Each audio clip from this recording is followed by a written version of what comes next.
अस्सलाम वालेकुम। मोहम्मद सिद्दीक मिठू अरबाब आला। मौजू कहानी जो नालो डप ऐं ञुञ। डप जानी माली नुक़सान थियण, शराब, भउ, ख़ौफ़। ञुञ जानी माली फ़ाइदो थियण, ढ जुञ, शराब। Part number 41। काल्ह हिकु शख़्स माण्हूअ सां झगड़ो कयईं। अॼु वरी हिकु ॿिए शख़्स सां झगड़ो करण ते आमादा आहे थियो।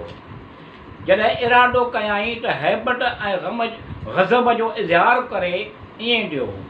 हिकिड़ो शख़्स हुयो जेको ॿिन्ही जो दुश्मन हुयो। उन माण्हूअ चयो, ए हज़रत मूसा, तूं चाहीं थो छा त मूंखे मारी ईअं ॾियो। जहिड़ी तरह काल्ह हिकिड़ो माण्हू मारे छॾी, तूं ज़मीन ते ज़बरदस्ती थियण जो इरादो थो करी। तूं ज़मीन ते ज़बरदस्ती थियण जो इरादो थो रखी ईअं ॾियो। ऐं इस्लाह करण वारो कोन थो थियणु चाही ईअं चयो। एतिरे में हिकु माण्हू शहर खां डुड़ंदो आयो। हज़रत मूसा आल फ़िरौन पाण में मशवरा पिया कनि, तोखे मारे छॾींदा ईअं चयो। तूं शहर खां ॿाहिरि हलियो वञ, आउं तुंहिंजो ख़ैरु ख़्वाह आहियां ईअं ॾियो। इहो ॿुधी हज़रत मूसा अलैहिस्सलाम मिस्र शहर मां बग़ैर सुवारीअ जे, कंहिं पुष्ट पनाह जे, कंहिं ख़ादिम जे निकिरी पियो। झंगल बयाबान हलंदो अचे, शहर मदीन पहुतो। हिकु वण हेठां अची वेठो। उते हिकु खूह हुयो जंहिंजे चोतरफ़ माण्हुनि जो हुजूम हुयो, पाणी भरे रहिया हुआ ईअं हुयो। हज़रत मूसा अलैहिस्सलाम जिन ॾिठो त ॿ छोकिरियूं आहिनि, ॿ टे रिढूं ऐं घेटा अथनि ईअं ॾियो। उन्हनि खे पाणी पीआरण लाइ अची परे खां बीह रहियूं हुयूं। हज़रत मूसा अलैहिस्सलाम उन्हनि खां पुछियो, कहिड़े कम सां आयो? उन्हनि चयो, असांजो पीउ पोड़ो माण्हू आहे, असीं ॿ कमज़ोर छोकिरियूं नियाणियूं आहियूं। इहे ॿई ॿियनि माण्हुनि जे वञण खां अॻु में वियूं। उन्हनि चयो, असांजो पीउ पोड़ो माण्हू आहे ऐं असीं ॿ कमज़ोर छोकिरियूं नियाणियूं आहियूं। मर्दनि सां त मज़ामत कोन थियूं करे सघूं, उन करे इंतज़ारु करे रहियूं आहियूं।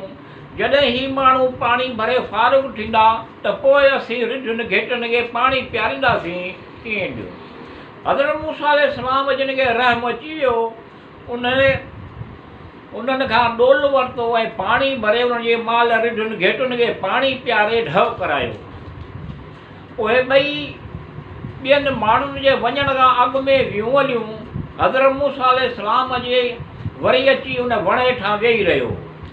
हज़रत मूसा अलैहिस्सलाम जिन चयो, ऐं ख़ुदा, ऐं अलाह, मुंहिंजे लाइ तूं नेकी मोकिली, उन लाइ आउं मोहताज ऐं फ़क़ीर आहियां ईअं ॾियो। जॾहिं इहे छोकिरियूं हज़रत शोएब अलैहिस्सलाम जिन वटि पहुतियूं, हज़रत शोएब अलैहिस्सलाम जिन पुछियो, कहिड़े सबब जे करे तव्हीं जल्द आहियो? उन्हनि ॿिन्ही चयो, हिकु नेक ऐं रहीम ऐं महिरबान मर्द उते हुयो जंहिं असांजे लाइ पाणी भरे माल खे पीआरियो। हज़रत शोएब जिन संदसि हिकु धीउ खे चयो, वञो ऐं उन मर्द खे मूं वटि सॾे अचो। इहो ॿुधी हिकिड़ी छोकिरी निहायत शर्म हया सां गॾु हज़रत मूसा अलैहिस्सलाम वटि आई ऐं चयो, मुंहिंजो पीउ तव्हांखे सॾे थो, तव्हांखे पाणी भरण जो एवज़ ॾे थो ईअं ॾियो। हज़रत मूसा अलैहिस्सलाम चयो, मूंखे रस्तो ॿुधायो ऐं चयो, मुंहिंजे पुठियां हलो, असीं फ़र्ज़ंदाने याकूब औरतुनि जे पुठियां नज़र कोन करियूं। हज़रत मूसा अलैहिस्सलाम हज़रत शोएब जिन वटि आयो। हज़रत मूसा अलैहिस्सलाम हज़रत शोएब जिन खे पंहिंजो अहवालु ॿुधायो। हज़रत शोएब अलैहिस्सलाम चयो, ख़ौफ़ न करे, तव्हां ज़ालिमनि मां निजात पाती आहे ईअं थियो।